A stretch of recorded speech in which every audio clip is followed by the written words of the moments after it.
بسم الله الرحمن الرحيم. الحمد لله الذي أنزل على عبده الكتاب ولم يجعل له عوجا قيما لينذر بأسا شديدا من لدنه ويبشر المؤمنين الذين يعملون الصالحات أن لهم أجرا حسنا ماكثين فيه أبدا وينذر الذين قالوا اتخذ الله ولدا ما لهم به من علم ولا لآبائهم كبرت كلمة تخرج من أفواههم إن يقولون إلا كذبا فلعلك باخع نفسك على آثارهم إن لم يؤمنوا بهذا الحديث أسفا إنا جعلنا ما على الأرض زينة لها لنبلوهم أيهم أحسن عملا وإنا لجاعلون ما عليها صعيدا جرزا أم حسبت أن أصحاب الكهف والرقيم كانوا من آياتنا عجبا إذ أوى الفتية إلى الكهف فقالوا ربنا آتنا من لدنك رحمة وهيئ لنا من أمرنا رشدا فضربنا على آذانهم في الكهف سنين عددا ثم بعثناهم لنعلم أي الحزبين أحصى لما لبثوا أمدا نحن نقص عليك نبأهم بالحق إنهم فتية آمنوا بربهم وزدناهم هدى وربطنا على قلوبهم إذ قاموا فقالوا ربنا رب السماوات والأرض لن ندعو من دونه إلها لقد قلنا إذا شططا هؤلاء قومنا اتخذوا من دونه آلهة لولا يأتون عليهم بسلطان بين فمن أظلم ممن افترى على الله كذبا وإذ اعتزلتموهم وما يعبدون إلا الله فأووا إلى الكهف ينشر لكم ربكم من رحمته ويهيئ لكم من أمركم مرفقا وترى الشمس إذا طلعت تزاور عن كهفهم ذات اليمين وإذا غربت تقرضهم ذات الشمال وهم في فجوة منه ذلك من آيات الله من يهد الله فهو المهتد ومن يضلل فلن تجد له وليا مرشدا وتحسبهم أيقاظا وهم رقود ونقلبهم ذات اليمين وذات الشمال وكلبهم باسط ذراعيه بالوصيد لو اطلعت عليهم لوليت منهم فرارا ولملئت منهم رعبا وكذلك بعثناهم ليتساءلوا بينهم قال قائل منهم كم لبثتم قالوا لبثنا يوما أو بعض يوم قالوا ربكم أعلم بما لبثتم فابعثوا أحدكم بورقكم هذه إلى المدينة فلينظر أيها أزكى طعاما فليأتكم برزق منه وليتلطف ولا يشعرن بكم أحدا إنهم إن يظهروا عليكم يرجموكم أو يعيدوكم في ملتهم ولن تفلحوا إذن أبدا وكذلك أعثرنا عليهم ليعلموا أن وعد الله حق وأن الساعة لا ريب فيها إذ يتنازعون بينهم أمرهم فقالوا بنوا عليهم بنيانا ربهم أعلم بهم قال الذين غلبوا على أمرهم لنتخذن عليهم مسجدا سيقولون ثلاثة رابعهم كلبهم ويقولون خمسة سادسهم كلبهم رجما بالغيب ويقولون سبعة وثامنهم كلبهم قل ربي أعلم بعدتهم ما يعلمهم إلا قليل فلا تمار فيهم إلا مراء ظاهرا ولا تستفت فيهم منهم أحدا ولا تقولن لشيء إني فاعل ذلك غدا إلا أن يشاء الله. واذكر ربك إذا نسيت وقل عسى أن يهديني ربي لأقرب من هذا رشدا. ولبثوا في كهفهم 300 سنين وازدادوا 9. قل الله أعلم بما لبثوا له غيب السماوات والأرض أبصر به وأسمع ما لهم من دونه من ولي ولا يشرك في حكمه أحدا. واتل ما أوحي إليك من كتاب ربك لا مبدل لكلماته ولن تجد من دونه ملتحدا. واصبر نفسك مع الذين يدعون ربهم بالغداة والعشي يريدون وجهه ولا تعد عيناك عنهم تريد زينة الحياة الدنيا ولا تطع من أغفلنا قلبه عن ذكرنا واتبع هواه وكان أمره فرطا. وقل الحق من ربكم فمن شاء فليؤمن ومن شاء فليكفر. إنا أعتدنا للظالمين نارا أحاط بهم سرادقها وإن يستغيثوا يغاثوا بماء كالمهل يشوي الوجوه بئس الشراب وساءت مرتفقا. إن الذين آمنوا وعملوا الصالحات إنا لا نضيع أجر من أحسن عملا. أولئك لهم جنات عدن تجري من تحتهم الأنهار يحلون فيها من أساور من ذهب ويلبسون ثيابا خضرا من سندس واستبرق متكئين فيها على الأرائك نعم الثواب وحسنت مرتفقا. واضرب لهم مثل الرجلين جعلنا لأحدهما جنتين من أعناب وحففناهما بنخل وجعلنا بينهما زرعا كلتا الجنتين آتت أكلها ولم تظلم منه شيئا وفجرنا خلالهما نهرا. وكان له ثمر فقال لصاحبه وهو يحاوره أنا أكثر منك مالا وأعز نفرا. ودخل جنته وهو ظالم لنفسه قال ما أظن أن تبيد هذه أبدا وما أظن الساعة قائمة ولئن رددت إلى ربي لأجدن خيرا منها منقلبا. قال له صاحبه وهو يحاوره أكفرت بالذي خلقك من تراب ثم من نطفة ثم سواك رجلا لكن هو الله ربي ولا أشرك بربي أحدا. ولولا إذ دخلت جنتك قلت ما شاء الله لا قوة إلا بالله إن ترني أنا أقل منك مالا وولدا. فعسى ربي أن يؤتيني خيرا من جنتك ويرسل عليها حسبانا من السماء فتصبح صعيدا زلقا أو يصبح ماؤها غورا فلن تستطيع له طلبا. وأحيط بثمره فأصبح يقلب كفيه على ما أنفق فيها وهي خاوية على عروشها ويقول يا ليتني لم أشرك بربي أحدا. ولم تكن له فئة ينصرونه من دون الله وما كان منتصرا. هنالك الولاية لله الحق هو خير ثوابا وخير عقبا. واضرب لهم مثل الحياة الدنيا كماء أنزلناه من السماء فاختلط به نبات الأرض فأصبح هشيما تذروه الرياح وكان الله على كل شيء مقتدرا. المال والبنون زينة الحياة الدنيا والباقيات الصالحات خير عند ربك ثوابا وخير أملا. ويوم نسير الجبال وترى الأرض بارزة وحشرناهم فلم نغادر منهم أحدا وعرضوا على ربك صفا لقد جئتمونا كما خلقناكم أول مرة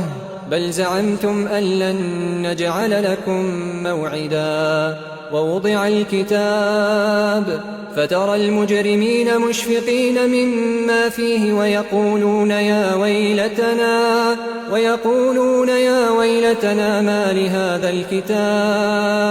ما لهذا الكتاب لا يغادر صغيرة ولا كبيرة إلا أحصاها ووجدوا ما عملوا حاضرا ولا يظلم ربك أحدا وإذ قلنا للملائكة اسجدوا لآدم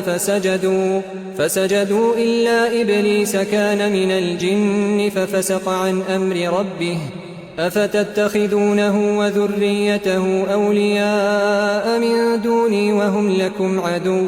بئس للظالمين بدلا ما أشهدتهم خلق السماوات والأرض ولا خلق أنفسهم وما كنت متخذ المضلين عضدا ويوم يقول نادوا شركائي الذين زعمتم فدعوهم فلم يستجيبوا لهم وجعلنا بينهم موبقا ورأى المجرمون النار فظنوا أنهم مواقعوها ولم يجدوا عنها مصرفا ولقد صرفنا في هذا القرآن للناس من كل مثل وكان الإنسان أكثر شيء جدلا وما منع الناس أن يؤمنوا إذ جاءهم الهدى ويستغفروا ربهم إلا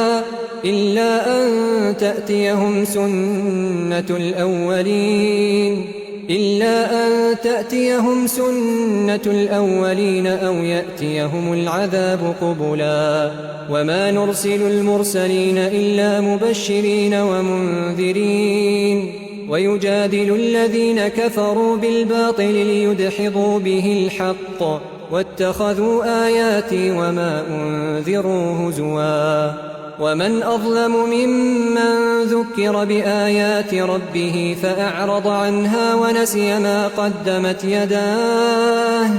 إنا جعلنا على قلوبهم أكنة أن يفقهوه وفي آذانهم وقرا وإن تدعهم إلى الهدى فلن يهتدوا إذن أبدا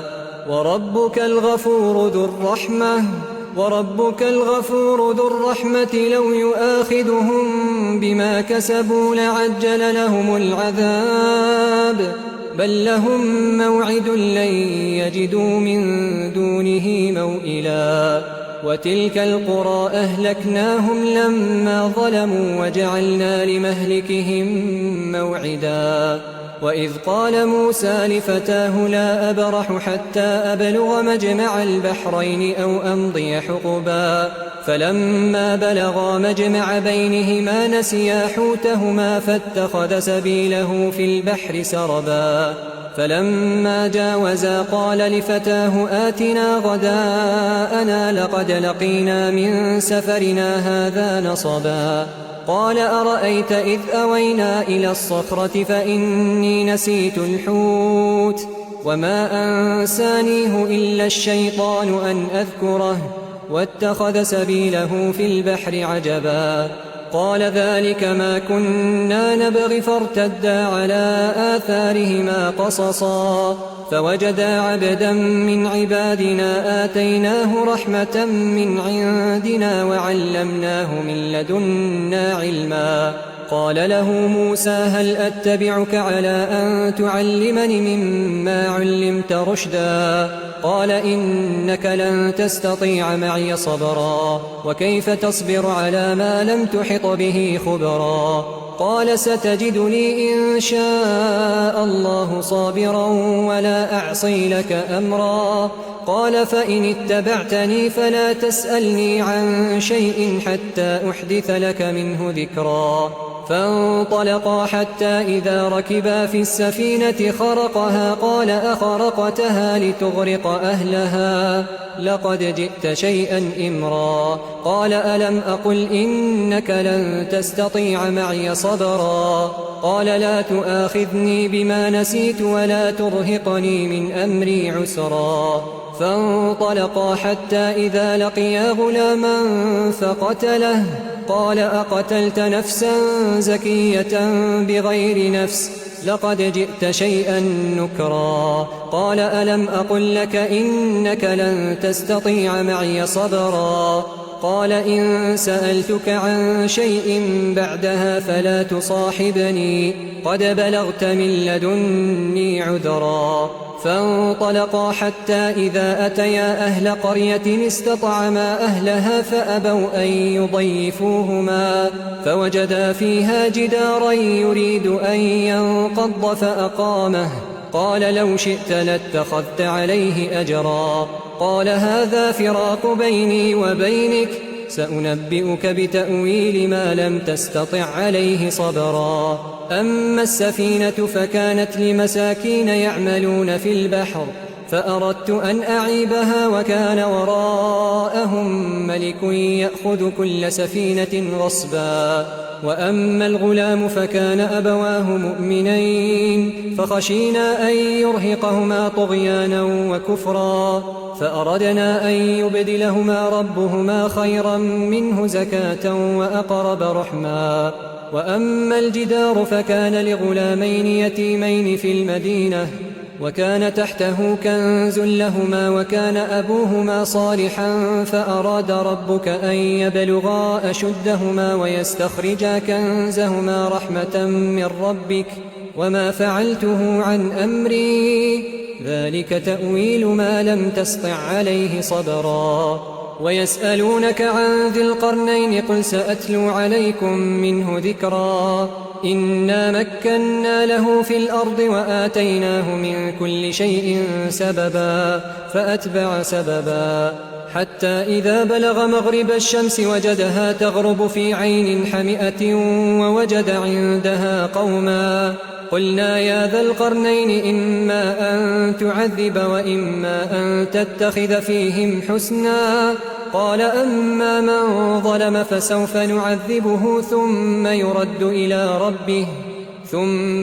إلى ربه فيعذبه عذابا نكرا وأما من آمن وعمل صالحا فله جزاء الحسنى وسنقول له من أمرنا يسرا ثم أتبع سببا حتى إذا بلغ مطلع الشمس وجدها تطلع على قوم لم نجعل لهم من دونها سترا كذلك وقد أحطنا بما لديه خبرا ثم أتبع سببا حتى إذا بلغ بين السدين وجد من